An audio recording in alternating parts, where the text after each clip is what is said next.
This is Pixelated Audio, episode 104, featuring the music of Micro Maniacs on the Game Boy Color.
Alright, welcome back to Pixelated Audio, your video game music and retro gaming podcast. I'm Brian, your solo host for this episode, and today I'm going to take you through an audio journey on the Game Boy Color with a game called Micro Maniacs. Now, this is something that I came across maybe 6 to 8 months ago. I was converting a lot of stuff to MP3 so I could listen to it easily in my car, and I was driving home one day and this came on the screen, and I was kind of halfway expecting a C64 track. And sure enough, Game Boy Color. So I was a little bit confused and listened to the soundtrack in its entirety, and I was blown away. It's a fantastic soundtrack. It's very short, so I think this episode can't be very long. But it's going to be a lot of fun for us to go through the soundtrack together and kind of pull it apart a little bit. So anyways, that track that brought us in was the Character Select Screen, or Track 3. This is a great little track. It's a bit heavy, slightly dark. The bass is really nice, gritty. It's got this very deep, powerful tone to it. Kind of reminds me, this track specifically reminds me of like a Castlevania track, but maybe like half the speed with a breakbeat layered over it. Kind of fits the bill with those chromatics and the scales and the different changes. A little echo in there too. We usually like to start off the show with the title screen track, but this one was just a lot shorter and fit the bill and gives us some room to get right into it. If you're not familiar with Micro Maniacs, it's basically this isometric racing game for the Game Boy Color, released only in the UK and I believe Australia in 2001. It was published by THQ and developed by Hyperion Studios. Like me, you've likely never heard of Hyperion Studios because I'd never heard of them until I started looking into the game. But apparently, they were a small subcontractor under Codemasters. And I guess Codemasters had done that a lot. They'd hired out like tiny dev studios to do some of their handheld products and maybe kind of some one-offs and stuff like that. So Micro Maniacs for the Game Boy Color was only released in the UK and Australia, but it's actually kind of a semi-downport of Micro Maniacs for the PlayStation that was released in 2000 in both the UK and in North America, developed and published by Codemasters. If you kind of look at them side by side, so I'd never played Micro Maniacs for PlayStation, and when I started looking into this game, I kind of started by playing it and going through it.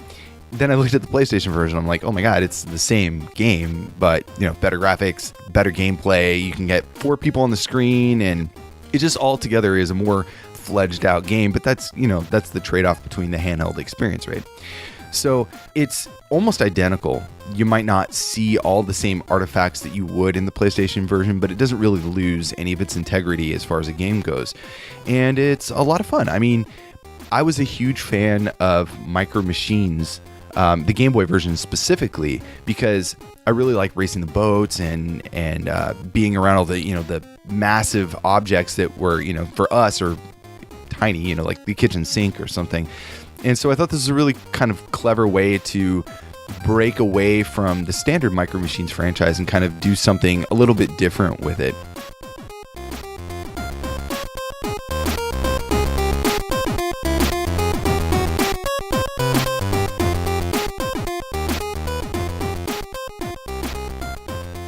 Anyway, so Hyperion the company that did the development of this game, I'd actually spoken with the lead developer, Stuart Cook.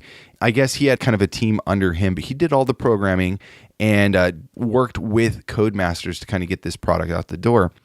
And he said to me, while we were kind of an offshoot of another company called Twilight Studios that really didn't get anything else out, Hyperion pretty much only did Micro Maniacs for the Game Boy Color. They were working on a few other projects, I guess, and they got yanked from beneath their feet. 6 to 8 weeks after finishing Micro Maniacs, the company was already dissolved. And at this time, 2001, the console market, especially Game Boy Color and stuff, was starting to fade. There was a lot of games that were still coming out, but it was, more kind of starting to look at the new stuff like the Game Boy Advance moving forward. And so, the color system it didn't have the appeal that it once had. So let's go ahead and get into our next track. This is the title screen, or track 1 from Micro Maniacs, composed by the Messy Studios.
All right, that was the title screen track composed by Messy Studios. And wow, I mean, this track really blows me away. It's got such a fat bass. It's very just gritty and in your face, and the harmony, that lead that comes in, that takes its time to get in there, really just pushes it over the edge for me. I love the different kind of effects and the tonal changes that they're doing and the pitch changes all in this third channel. It blew my mind when I first heard it. I was like, oh man, I would love to do a show on this, and so that's why I'm here. But anyways, so this brings me kind of to the most painful part of the episode for me, and it's the fact that I could never really find the composer. I had some leads, and I spent the better part of 2 weeks kind of trying to track down something.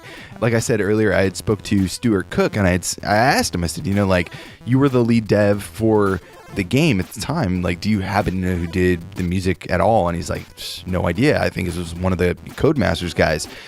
And so I asked one of the Codemasters guys. I talked to Tim Bartlett, and you might recognize his name. You might not. He did a lot of the Micro Machines, pretty much the whole franchise. He did most of the music, or he kind of oversaw a lot of the stuff for Codemasters at the time. Anyways, I contacted him, and I was like, hey, Tim, I hate to bug you, and I know this is a long time ago, but you happen to know who did the music? And he's like, honestly, I have no idea. It was presented to me like that, and that's how I got it. I don't know who did the audio.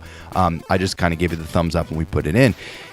So I was kind of at a loss. I was like, okay, well, who else might know? Maybe the producer. So I contacted the producer of THQ at the time, and he couldn't recall. He said he did know that they were kind of contracting it out to somebody. It was an individual that knew somebody who knew somebody, but they got the music, and that's all they cared about. So it's kind of one of those things that's lost. I feel like I'm gonna uncover it like as soon as I'm done recording, and then I'll probably have to make some updates. But anyways, for now, it's the Messy Studios. There's nothing online about this. If you do like a Google search for Messy Studios, I guarantee you're not going to come up with what you're hoping for. But that said, I mean, there's no doubt in my mind that this is, this track itself is like, you can hear that kind of lost C64 scener soul in there. And I'm sure that, it was just like one of those scene guys comes in and he's like, all right, I'll play with the Game Boy hardware for a little bit and produce this. And there's nothing about it. Like, if I heard this track and wasn't really paying attention, you could probably tell me it's a C64 track, and I believe you. It's got all of those really classic C64 kind of tricks. And especially, changing the filtering on some of the on the programmable wave channel there, it just screams demoscene, and I think maybe that's why I was extra drawn to it. But it's different than with the ARPs and stuff.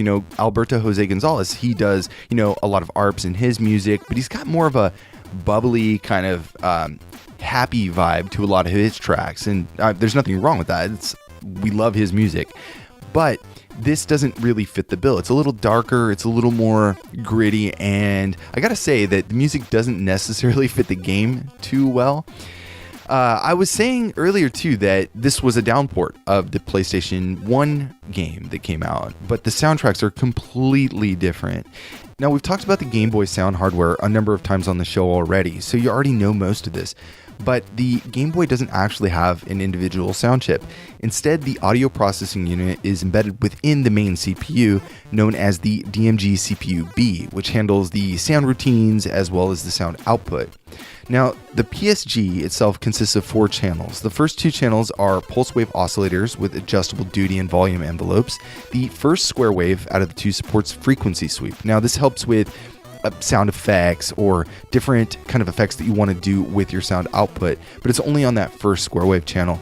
The third channel is a programmable wavetable channel that can also play back samples, but it's a little bit more limited as far as like volume control. And then the last channel is the noise channel, and this supports volume envelopes along with the first 2 square wave channels. Each one of the channels, each one of the 4, has some kind of frequency or pitch control, and I think that this is what really is attractive about the Game Boy sound hardware to a lot of chiptune musicians, because you can really shape and mutate the sound to what they want it to sound like. And there's a lot of stuff that you can do with it that makes it a very attractive platform, I think. For the Game Boy Color, the CPU was actually upgraded, called the CPU CGB, but the APU itself wasn't touched, so the same specs apply to both the Game Boy and the Game Boy Color. So let's go ahead and kind of break down this track and listen to each one of the channels and see how they come together to form what we're hearing. So let's go ahead and listen to the first channel, and again, that's the one with the frequency sweep support.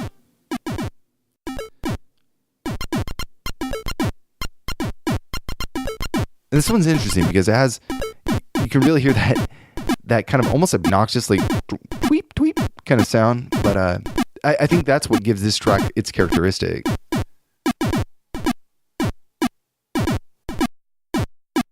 Let's go ahead and turn on channel 2. And again, this is just another square wave channel.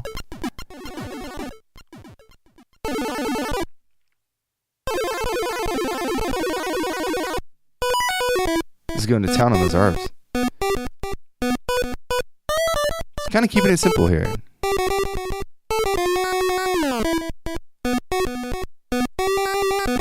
Alright, so let's go ahead and turn on the third channel, the programmable wavetable channel. This is playing most of the bass. Pretty much all of it. Oh, it's so crunchy. Love it. Alright, so let's go ahead and turn on the noise channel.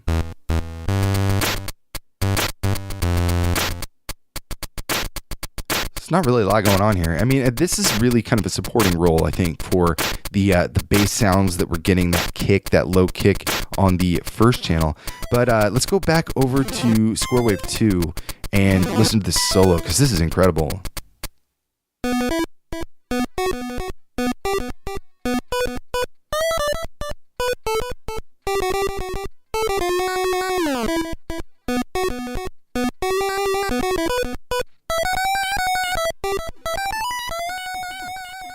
So what's interesting about this is that solo kind of takes place on Square Wave 2, but as soon as it kicks over to that really filtered sounding area, it switches over from the square wave to the wavetable channel. And so this is really interesting. So let's take a listen to that.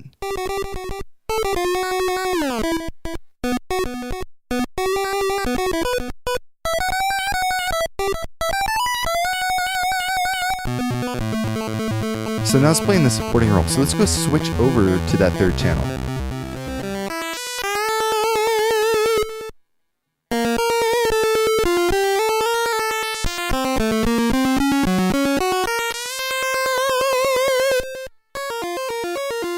And you really hear that waveform kind of shaping and turning into this really kind of like alive note. Let's turn them all on here.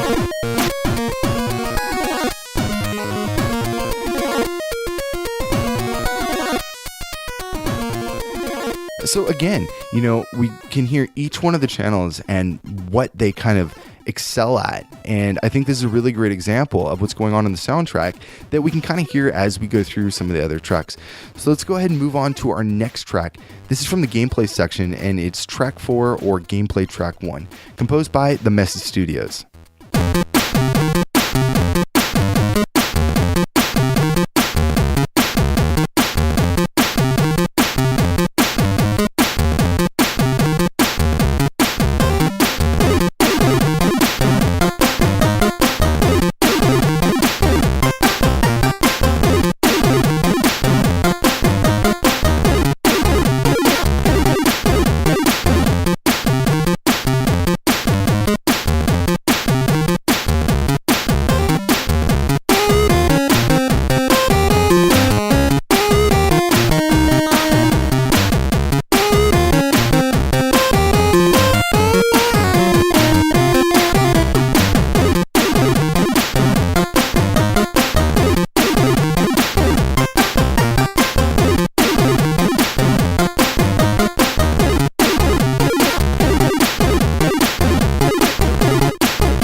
That was gameplay track 1 from Micro Maniacs on the Game Boy Color, composed by the Messy Studios. Pretty cool little track. The bass line plays it safe most of the time. It's kind of just this da-dun, da-da-dun over and over. But it does take on a little bit of an additional role. It's doing not only the bass line, but it's also playing the kick drum as well. So it gives a little bit more flexibility and freedom to the noise channel to not have to deal with that. And I don't know, maybe they weren't able to get a really good kick sound out of the noise channel for this track. However, it's really fun to listen to. There's a few things that I want to bring up though, and it's true for the rest of the tracks, is that the third channel, the wavetable channel, isn't really used anymore. It was really predominant in that last track, but everything after that kind of has it omitted. Now, it's likely that the developer requested channel 3 not be used by in-game music so that it could be reserved for sound effects and stuff like that. And that would make the most sense here. But really great track. Let's talk about the game a little bit. So Micro Maniacs is a racing game and kind of an offshoot of the Micro Machines series. The core mechanics are pretty much the same. You race around things like the kitchen sink, child's playroom, or in the garden. This time, however, you don't race cars or boats or any type of vehicle, but these micro people. Most of the courses are on foot. There's a few courses where you have to jump on a skateboard or a mini jet ski. But yeah, most of the time you're on foot running around and just jumping over obstacles, collecting power-ups, and battling other racers. There's a few different modes. There is a challenge mode, which is your story mode. It's got 37 tracks, so a lot of content. Keeps the game from getting just too repetitive. There's a time trial mode, which is like a free play, so you just get to run around on your own, kind of get used to the levels. There's also a time trial challenge. And what this is, it's just like ghost racing. So you race your own ghost from the previous lap to try to get a better time or something like that. And then there's the versus mode. And this is like 1 versus 1 or 1 versus many, where you get to race in a single instance against different AI. And I guess this is good practice for the challenge mode.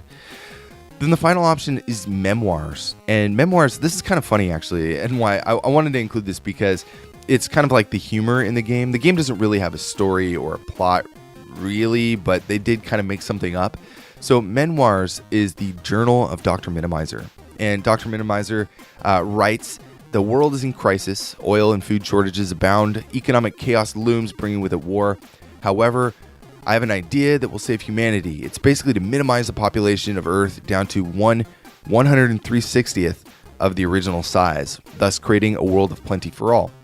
To do this, though, Dr. Minimizer enlists the help of some special individuals to undergo a series of tests to understand the best abilities needed for his soldiers. I'm not sure why he needs soldiers. They don't make any other reference to that, but apparently you got to have many soldiers. And so I guess these races are what determine the fate of the micro world. He goes on to say, some may call me mad, but I hereby swear that I am motivated by the noble urges of Prometheus, ... So I mean, it's stupid, but it's pretty funny, and it gets better though, because there's 12 different characters, playable characters in the game, and I'm not going to list them all here, but some of their bios are pretty funny, so I figured I'd read off a few.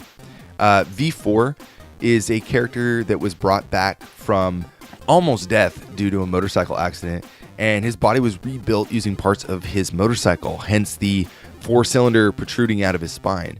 There's Twister, which is some guy from an asylum that spins around and acts all crazy. Mesme, which was referred by the local orphanage. I guess the staff found her too strange to cope with. Chronic insomnia and unable to speak, she has the ability to give her enemies nightmares with terrible apparitions that chase them around. There's Waldo, who's basically the rival of Dr. Minimizer. I guess he had his own Minimizer gun or Ray or Honey, I Shrunk the Kids thing, but tried it on himself and ended up with a body way smaller than his head, turning over to Dr. Minimizer for help to try to rectify this problem. And then Dr. Minimizer's like, sure, I'll help you out, but you got to go through these trials. So now he is a playable character. And then Mama, which is a genetically produced creature created from a pig, a Jack Russell, and an ape.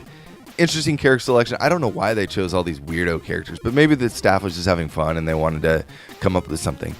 I believe this is actually the same story as the PlayStation version. I was kind of looking at them back and forth, and they do pretty much seem like the same game, except the Game Boy Color version is just a a micro version of the PlayStation version. But yeah, the story is pretty much the same. If you want to see these characters in their higher res, check out the PlayStation version. But let's go ahead and keep things moving and get into our next track, which is gameplay track 2, composed by the Messy Studios.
Alright, that was gameplay track 2, composed by the Messy Studios for Micro Maniacs.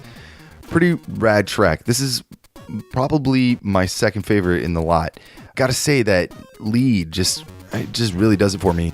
The bass, it sounds like it's playing it safe, but there's some nice little kind of fills and tricks that are going on. We can listen to that solo. There's something I want to kind of bring up.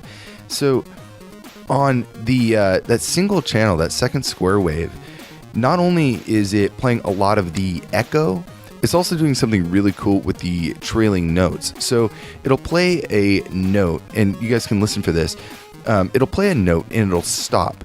But sometimes, in order to make that note kind of sound like it has its own echo, they'll drop the volume down on it. So you get this really small, very subtle kind of remnant of that last note, and it kind of keeps it from sounding just like an abrupt cutoff. So let's take a listen to that real quick, and you can hear it really well if you listen closely to this solo.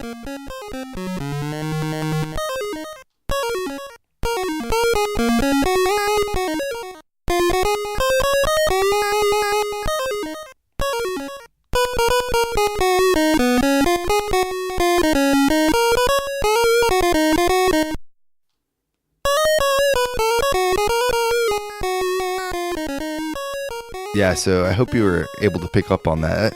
I think that's a really cool trick, and I think we noticed that with Mitsume ga Toru. There was a lot of those volume tricks that made the echoing just really kind of ring, and those notes kind of stand out just a little bit longer rather than the very staccato ones that we hear in the beginning of that track. And so, yeah, thought it was pretty cool and wanted to kind of make note of that. So again, we talked about the gameplay and how you're running around. The graphics, are actually done pretty well considering, the limited color palette and the limited screen real estate you have in the Game Boy Color. A lot of the environmentals look really clean. The tracks are pretty well defined. You can tell where you're not supposed to go, where you kind of, have to stay within the lines. The skateboard level has this really nice kind of contour to it. The objects like the knives when you're in the kitchen and like cutting boards and stuff all look really clean, and it's fun. You can tell where you're at, for each one of these. I don't think this would work as well on the original Game Boy, and these colors just really pop. I was saying earlier I spoke with Stuart Cook. Well, his wife, Janet Cook, was actually responsible for some of the graphics and some of the scenery. So I thought that was pretty awesome because he, when I first asked him about, the composer, he's like, oh, you know what? I'll go ask my wife because she was involved in the project too. Maybe she remembers. Of course, she didn't either, but I thought it was pretty cool that it was like a husband and wife kind of working on this project together. It's got to be pretty rad. Anyways, let's get into our next track. This is Gameplay Track 3, and we'll be right back.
All right, that was gameplay track 3 from Micro Maniacs on the Game Boy Color, composed by Messy Studios.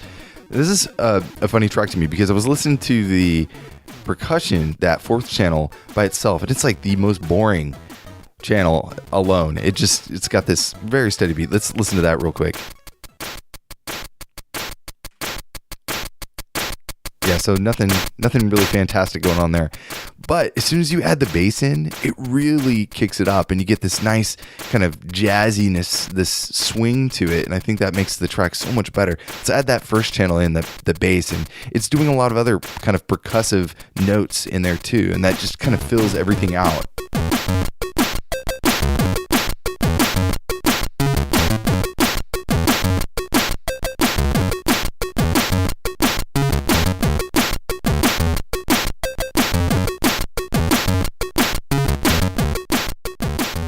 I love this track. It's really good.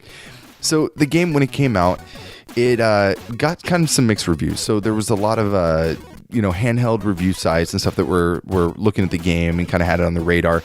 A bunch of French ones that I found. So there was like Consoles Plus in 2001 that gave it like a 90 out of 100. There was 64 Power from Endgames in 2001 that also gave it an 81. And then Computer and Video Games gave it an 80. There was some like reviews from individuals and stuff that I found that were in the lower ranking, and if I was going to rank it myself, I'd say probably like a good 50 to 60. I mean, the hard thing for me was that the screen is so small and your character moves so fast that it's really hard to keep with the track and know where you're supposed to go. On a D-pad, this is just, it just gets kind of tight and a little bit tricky. So that was my complaint with it, especially in the later levels, because the AI is really good and they don't fall off the track. They don't get messed up. So unless you're using the power-ups, you're kind of screwed. You have to really keep yourself going forward the whole time. And this is another thing that's a little bit strange, is that you have to hold down the B button to run. I mean, why would you have to do that? I don't know. Your character legs just keep moving all the time. So it didn't really make a whole lot of sense. But that being said, the game is fun. I enjoyed the 30 minutes of it that I played. If you got a chance to try it out in an emulator, or if you got an EverDrive or something, throw it in there and give it a shot. It'll entertain you for about 5 minutes. You'll listen to the soundtrack, and that'll be the only thing that sticks with you. Anyways, so let's get into our last piece of music here. This is the gameplay or ending track. I'm not too sure on this because I never beat the game, but use your imagination. I think it's worthy of an ending track. So let's take a listen to that. We'll be right back.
That was the gameplay or ending track from Micro Maniacs on the Game Boy Color. Just a awesome, funky little tune. I think this has got a ton of soul in it. And again, we're not hearing anything on the wavetable channel. It's just the 3 channels and they're rocking out. You know, it's a little bit longer and kind of repeats, but I really enjoyed listening to it. And I think this is another one of those just awesome tracks. And, you know, like I said, there's not a lot of music in this game, and each track stands out pretty well. And so I think that it was really fun to kind of go through this soundtrack with you guys today. So today we covered Micro Maniacs on the Game Boy Color, composed by the Messy Studios. If you guys want to know more about the show, you can check us out online at pixelatedaudio.com for show notes and the track list. And if you want to get a hold of us, the best way is on Discord. So if you go to our website, there's a big link for Discord right there. You can join in and chat with us about game audio, composers, all that stuff. A lot of really great people in there. So just want to give a shout out to everyone in Discord. If you like the show and you want to leave a comment on the website, that's great. If you want to give us some feedback on iTunes, leave a comment and review, that's always appreciated. Also, we have a Patreon. If you want to support the show, that means a lot to us. I want to give a shout out to a few individuals here, new patrons, Devon Munir, Elrich MC, and Logan Owlbeamuth. Want to say thank you guys so much for your support so far. If you are new to our show and you want to check out some of our past episodes, we've done a ton. We're at 104 now, so there's a big backlog for you if you've missed out on some of the other ones. We did one with the composer for Crash Bandicoot. That was episode 100. We just talked to the composer of Dropsy, which is a nice little indie game with a ton of heart, and that was a load of fun as well. Also, check out some of our really old stuff, like the Outfoxies or Wild Arms or one of those older ones. A lot of great information there. I think you guys will enjoy it. So let's go ahead and play actually one final track. I didn't play this earlier, but I think you guys would like it. This is the map screen. It's very repetitive, very short, but I think it's a great way to end the show. Thank you guys so much for listening, and we'll see you back in a few weeks for the next episode.